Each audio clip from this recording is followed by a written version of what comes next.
What's going on, everybody? Welcome on into the Sports Forums, The Buzz with Riggs Tamburo and Bryson Owens. Hope you guys are all having a beautiful start to your weekend. We got a lot to talk about here in the NFL world, college football world. We got guys sitting out from NIL deals making $2 million, but they want $4 million, Bryson. So they're nowhere to be found. And we got guys in the NFL that are signed to teams. We got guys that are injured coming out pretty late here for a news rumor on stuff right before the draft. So a lot of question marks are starting to get risen in the NFL draft and the quarterback situations. A lot to talk about. Let's dive straight in, my brother, to what's going on with the Derek Carr situation. We're going to go ahead and we're going to talk about what Ian Rappaport put out there, because you could get the news from anybody, but we're going to go with Ian because who doesn't respect Rap Sheet? He said, the Saints suddenly have a major QB question. Starter Derek Carr is now dealing with a shoulder injury that threatens his availability for the season. Carr is weighing his options, including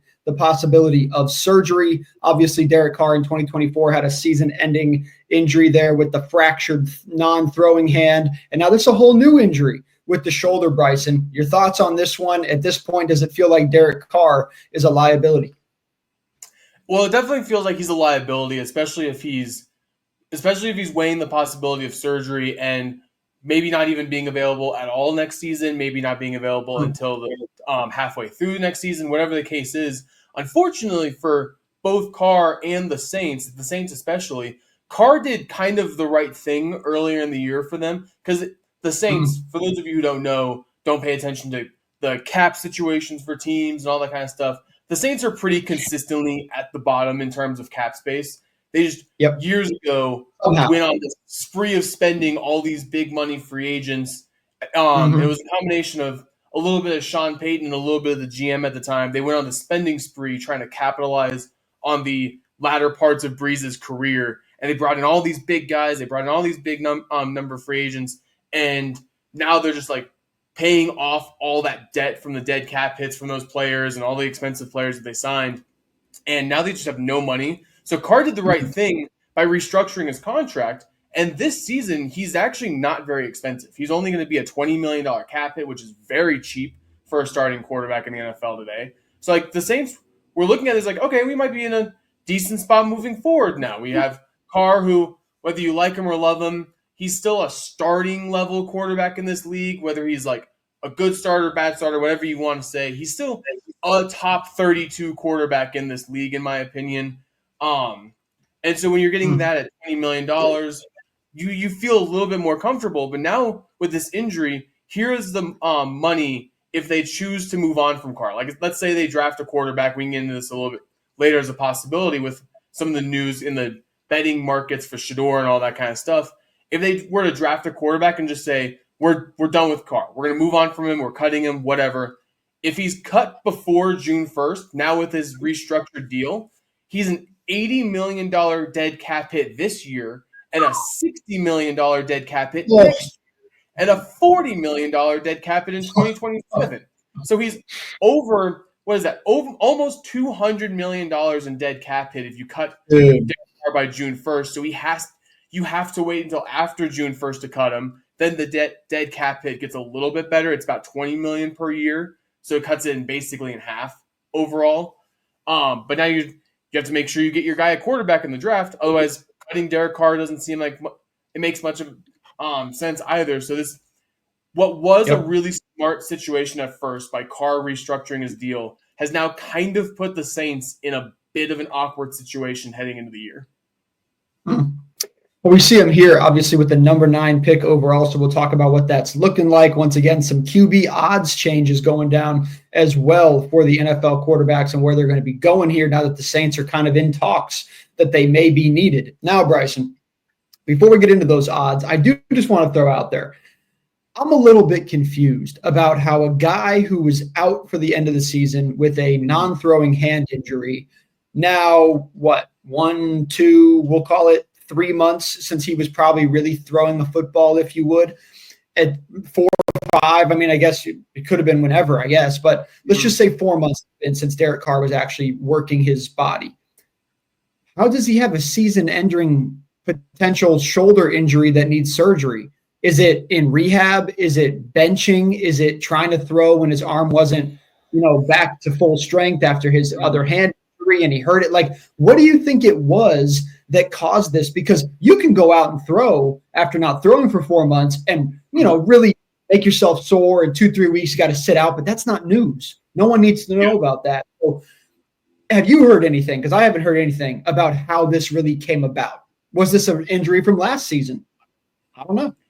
It might be part of an injury from last season. I do know, now this was a long time ago, so it'd be shocking if this was still an issue for him now. When he was a Raider, a couple years before they moved on from him, he had a severe collarbone injury on his throwing shoulder, on his throwing arm, that took him out for the rest of the season and to start like the next year. Like, it was a pretty bad collarbone injury on his throwing arm.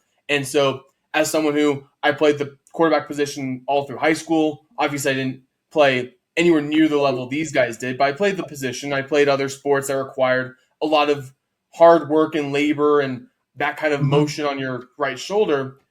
If you are out and not doing it for a while, it can cause some rust. And when you try and just like jump right back into it, and if you don't ease yourself into it, Carr might have just gone into a workout and said, hey, I haven't thrown for a while. I want to get going, and I want to make sure everyone knows I'm ready to go for this year. And he might have just pushed himself too much. And with a damaged collarbone, it could have just popped up again. And that could have just been an old lingering injury that never got healed properly. And it just popped up after being rusty for so long without throwing. So that's probably what my guess is it's something to do with a lingering, maybe he damaged a ligament or cartilage all that time ago and never healed properly. I don't know. It's very odd that it happened now. It's very odd that it just kind of happened without any like news on what it was. Because usually you hear when a guy gets hurt, it's like, oh, he got hurt during a workout or he got hurt doing drills on the side or something like that. It is, like you mentioned, strange how there's no like context for the injury.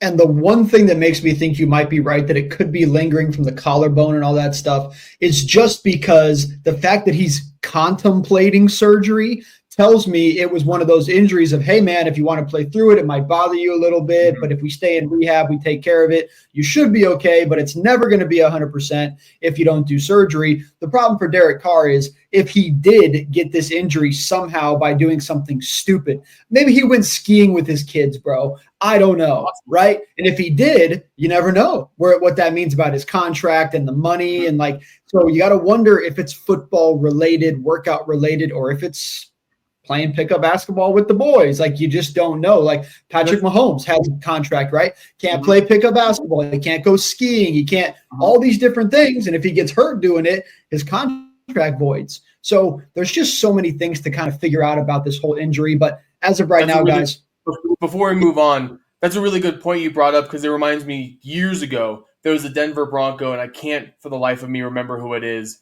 But he was rehabbing from a season-ending injury he had the year prior. And when you're in the off season, even if you're using NFL facilities, it doesn't count as working out on NFL time, which means you're technically not on the clock. This is all on their time.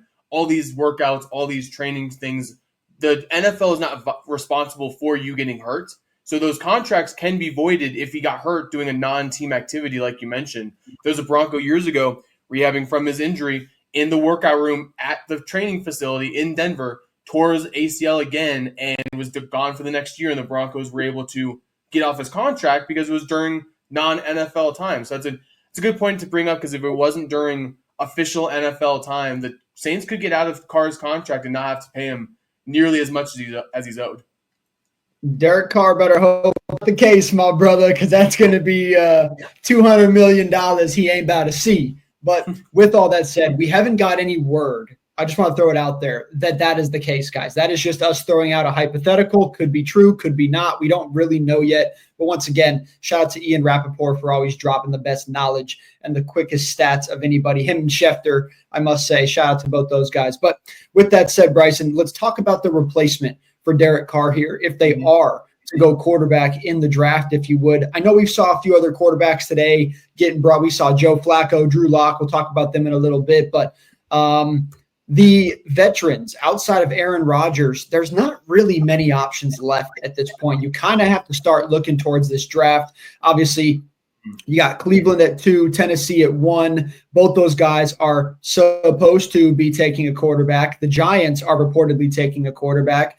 And then obviously now you have to talk about the Saints there at 9, potentially taking a quarterback. So let's talk about, give me 2 quarterbacks that are coming out of the draft that you believe suit the New Orleans Saints. Well, so I think the number one option that everyone's going to point to, and they are now the betting favorite to land Shedeur Sanders, is Shedeur. I think they have to really hope that Cleveland and New York decide to go defense. I don't understand why either of them would pass on Shedeur, but it does sound like both of Cleveland and New York are in love with either Abdul Carter or Travis Hunter, so that sounds like that's where they're going to go. So now at that point, you just really have to hope that no one in between New York and you decide to trade out of that pick to someone who wants Shedeur. Like, they better hope the New York Jets don't make a move with the Pittsburgh Steelers to jump up all the way to 7 and get Shedeur Sanders, right? Because the Saints would love to land him at 9. Helps contract-wise, helps them long-term. He has them for 5 years at minimum with his 4-year deal and the 5th-year option. So I think Shedeur is obviously one to keep an eye on there for the Saints. Another one which may not need, they probably wouldn't use their first-round pick on, but I am curious to see maybe if they'd be interested in the 2nd or 3rd round, is a Will Howard out of Ohio State.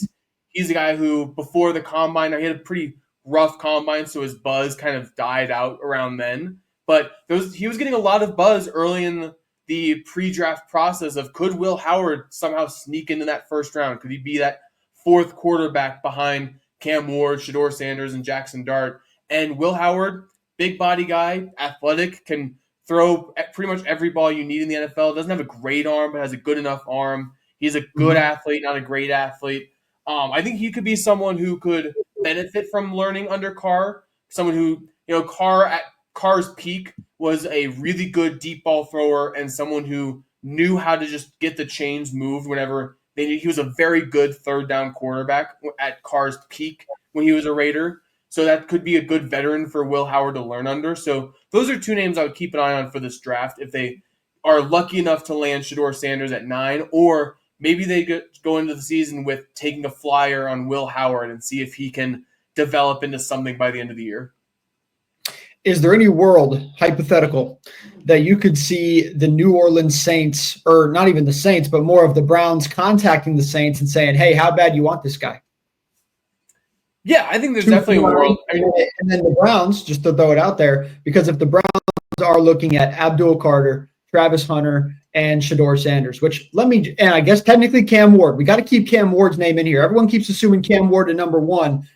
Pump the brakes, folks, because Shedeur Sanders could still go number 1. But with that said, the one pick that I don't like of all these rumors going around is Cleveland taking Abdul Carter. That one I don't get. I get the Giants taking Carter. I get the Browns taking Hunter. That makes sense to me. I don't really get the vice versa of that, though. It doesn't make sense in my book. Now, once again, though, hypothetical. Saints to trade up to 2 with Cleveland to lock in Shedeur and or Cam Ward, or Saints to go to 3 if Shedeur is not gone at number 2. Do you think there's a possibility of that, to do what you just said and prevent a team like Pittsburgh to draft up to 7 or 6 to come get the quarterback that they want? Yeah, I definitely think there's a possibility. At least the Saints would definitely do their due diligence by calling Cleveland and New York and seeing if there's a possibility. If you're Cleveland or New York and you're willing to trade, go from all the way from 2 or 3 to 9, you have to have 6 or 7 guys you really like. Like, if you're Cleveland, should be there. That's true, but I'm talking about, like, for Cleveland specifically, and for New York, I guess technically too. You mentioned why both have mentioned why we don't think it makes any sense for Cleveland not to go quarterback. My only thought is the reason they would do an Abdul Carter, build up the best pass rush in the NFL with Carter and Garrett on opposite sides of each other, and hope that next year's quarterback class is just that much better than this year and they can go quarterback next year. Because right now, Cleveland's quarterback room isn't looking too great, and they'll probably still end up being in this same position next year. So if they build up that defense, Deshaun Watson's ready to play, bro. He's ready. Ready to be the worst quarterback in the NFL again. That'll help him get back to number 2 again. That's for sure. Damn But yeah, if right. you're Cleveland or New York and you're willing to do that, you just have to have more than Travis and Abdul that you're interested in. You have to have like a list of 6 or 7 guys that you're willing to take in this draft class, and that way you can take that guy and get more draft capital. So I do think it's a possibility. I don't Mhm. think it's going to happen. I don't think either team wants to move that far down. I think they'd rather get Carter or Travis Hunter in that kind of order, but certainly a possibility. Fair. All right, man. I'm not going to waste any more time here, obviously, on this situation. We could go all day about possibilities, and we got a lot of NFL draft shows coming up for you folks, about 13 days to the draft. So stay tuned. We always got you guys covered on NFL draft, and especially draft night. You better be with us live. We go live for about 4 hours on draft night. We start about 15 minutes before the draft begins, and we cover every pick through all 32, live reactions, live thoughts, live trade options, etc. So make sure to tune in for that. We will be live on draft night. But moving on over, my man, more to talk to you about here in the football world. And we are going to come back to what the Browns are going to do. And we want to talk about Shedeur Sanders potentially going there. But first, we got to talk about what's going on with Nico Lamalaeva, the Tennessee quarterback over there. Reportedly, the spring game is going down today, and Nico is nowhere to be found. And the coaches have not heard from him, and things are not going on. Obviously, less than 24 hours until that spring game, so you got to hope that these guys can get in contact with him. But the whole thing, to sum it up for you folks that aren't paying attention to the world of sports, is that Nico wants more money. He signed a deal in 2022 for $2 million per year. Well, guys like Carson Beck are getting $4 million a year, and he's saying, wait a minute, where's my $4 million a year? So now, speculation, Bryson, does he get the $4 million? Does he sit out of the spring game? Does he transfer? There's a lot of things that are on the table now here. Mm-hmm. What's your take on this whole thing? If you're Nico, do you blame him for the way he's handling the situation? Yeah, I think this is not a good look on Nico, especially because, listen, he was one of the best quarterbacks coming out of the country out of high school. He's one of the most electric quarterbacks in college football. Dude has a live arm, can make every throw. He's one of the best athletes at the position as well in the entire country. And when you're Tennessee, unfortunately for them, they're probably going to end up having to cave and just pay him whatever he wants, because a school like Tennessee, obviously they were lucky enough to get Peyton Manning 2+ decades ago, but Tennessee's not exactly the quarterback factory of the college football world. They don't exactly get these types of talent very often. The reason I'm saying this is a bad look on Nico is he wasn't very good last year. Now, it was his first full year as a starter. 2 years ago, he only got a handful of games, kind of played in some garbage time. Wasn't really the starter a couple of years ago. That was the year Hendon Hooker was still in Tennessee. He tore his ACL. Nico filled in for him to finish the year. But last year, Nico wasn't good, and Tennessee very much underperformed. I'm looking at Nico's stats right now. 63.8 completion percentage. That's not good by any standards, certainly not in college football. College football, you're inaccurate if you're completing 67% of your throws in college football. 64% is not good enough. 2,616 yards, 19 touchdowns to 5 picks. That's not a bad touchdown to interception ratio, but just he wasn't as electric. He wasn't as consistent as they would have liked last year. And so to have a year as disappointing as it was for Nico, and then to have all this come out, I think that's a bad look. It's one thing if he would have gone out and been a Heisman finalist and throw for 33 touchdowns, and Tennessee was in the semifinals of the college football playoffs. That's one thing. To have your team underperform largely because you underperformed, that makes this all a bad look, and this is a bad look on the NIL in general, in my opinion.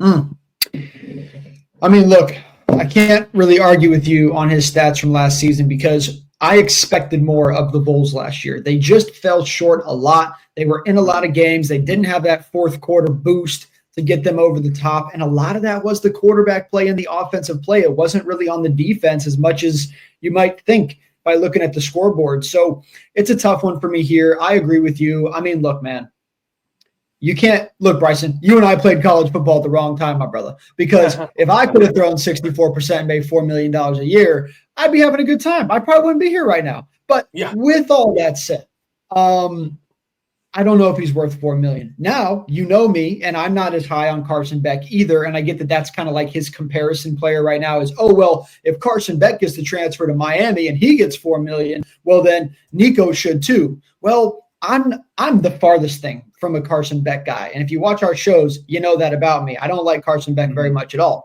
But when it comes to NIL, name, image, likeness, Carson Beck is the more popular athlete. You can say whatever you want, but he's dating a Cavender twin. He's been at Georgia. He's been in the national championship. He's just done things that Nico hasn't done. So I don't really see the exact comparison. Now, if you want $3 million a year, hey, pull up to the front office and go, hey, bro, what do I got to do for 2.5 or $3 million? Like you mentioned, I think they probably just write that check. But now you want them to double what they're paying you. They're going to be like, all right, bro, well, instead of 64%, are you throwing 74%? Because we don't see the $2 million bonus that you're asking for here. And just by saying, oh, well, I'm starting again. So, like you mentioned, did we go on a playoff run? No. Did you lead the nation in any category? No. So what do you want to get paid for? It's hard because as an athlete, as a dude who understands business, I get it, and I get why he wants more money, and I'm not saying he doesn't deserve a little bit more money. Now, $2 million is still a ton of money, but in the big picture, I get it. I don't know, man. I'm struggling with this one because as much as I don't think he should be asking for more money, I get it, but I agree with you in the sense of he's handling it the wrong way. You don't just one day decide, hey, give me $4 million or I'm out. Yeah. What? Like you mentioned, they don't have many options, and I get that, but it's almost like he knew the spring game was coming, and he was like, I'm going to do it right before the spring game to kind of leverage myself to say, hey, you got 48 hours to get my money. And they're like, dude, chill. Rumor is he hasn't spoken with the coaches at all. He didn't show up to the final practice of the spring today before the spring game. I'll be honest with you. I don't think he's going to be at the spring game. Now, maybe they're panicking and they're getting this deal done late night tonight or in the morning. I don't think that's going to happen. If I'm them, I'm going to say, hey, man, look, come to the spring game, come do what you got to do, and we can talk about this. But if you're just going to forfeit on the team, it's a spring game. We don't give a shit. We'll let the backup play. He needs reps anyway. You know what I mean? Like, this isn't a $2 million negotiation, bro, that you're just going to get overnight. So I don't like the situation either. I understand it, but I have to say I think we disagree with the way Tennessee quarterback Nico Lamalaeva is handling this situation. But any other thoughts for you on Tennessee, on Nico, or on NIL in general? Yeah, I mean, even when because you were kind of comparing it to the Carson Beck situation a little bit, even if you were to compare Carson Beck to Nico, and like you said, you're not a Carson Beck fan, Carson Beck was better than Nico last year. Like, the only reason Carson Beck isn't back in Georgia is because Georgia is an NFL factory, especially at the quarterback position a little bit lately, and they can their backup quarterback could probably start on 75% of college teams. Like, that's how good Georgia is. Like, Tennessee doesn't have that kind of luxury. That's the only reason Carson Beck's not in Georgia still. Because Carson Beck, 64.7 completion percentage, still not great, but better than Nico's. Threw for almost 1,000 more yards, threw for more touchdowns. He did also throw for more interceptions, but he was a better playmaker than Nico was last year. So even comparing to that situation, I'd rather have Carson Beck based on last year's production than Nico right now. So that's a bad comparison for Nico too. It's unfortunate because I was all in on the NIL when it got introduced because I did believe players, these college kids who are treated as professional athletes for decades and decades, like they're pretty much pro athletes going to college and not getting paid for it. I did think they deserve to be paid for in the actual name, image, and likeness, like you're mentioning, where they got paid to be a spokesperson for brands. They get paid to be on the college football game. They get paid to represent companies in commercials. Like, that's what I pictured the NIL being, not a glorified NFL free agency. This is not what I was envisioning with the NIL, and it's really unfortunate that these 17, 18, 19, 20-year-old kids found a way to take advantage of it and make themselves $10 million by being mediocre-ish players in college football. I know we got to get to our final topic here with the Browns, but I do want to just add to that really quickly. Look, man, the excuse before NIL, because obviously today now, right, it's trending. NIL is ruining college football. Blah, blah, blah, blah, blah. We should have never paid the kids. Blah, blah, blah, right? I must say, guys, I played predominantly at D2 colleges throughout my career. And I left school with all of, we'll call it ballpark $3,000 in debt in my 5 years that I got to play for. And I wasn't under any scrutiny that these guys are under. And I wasn't going through anything that they're going through. Now, I wasn't flying on private jets either, but you get the point. Everyone who says, well, they pay for your college, that's enough. No, it's not, because they paid for my college and I wasn't going through what this guy's going through on a daily basis. So with that said, I'm agreeing with you. I like the brand deals and I like the commercials and the jersey. That's great. But it should kind of stop there. It really name, image, likeness, not 64% quarterback, bro. That has nothing to do with your name, image, and likeness. So anyway, this is the quarterback situation with Tennessee and Nico Lamalaeva. We'll see if he plays in the spring game on Saturday.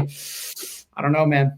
Keep an eye out, guys. But if he does play, I don't think it's because he just signed a $4 million deal. But we'll find out. Maybe it is. 4 minutes left in our show here, and we do want to talk about the option for the Browns. We've thrown out the Shedeur Sanders name. We've thrown out the Abdul Carter names, but I do want to stick to Travis Hunter here because to me, there's 5 options, I think, that the Browns could go with if they stay at number 2 and they don't trade out of it. It's Shedeur Sanders, Travis Hunter, Cam Ward, Abdul Carter, and Jackson Dart. To me, those are the 5 options. I don't think it's going to be Dart, and most people think Ward's going to go at 1, but I had to throw the names out there. To me, it really comes down to Shedeur Sanders, Travis Hunter, and in my opinion, Ward. But people are throwing Carter out there. I just don't think Carter's the number 2 pick. But how you feeling about the options here, 4 or 5 different names?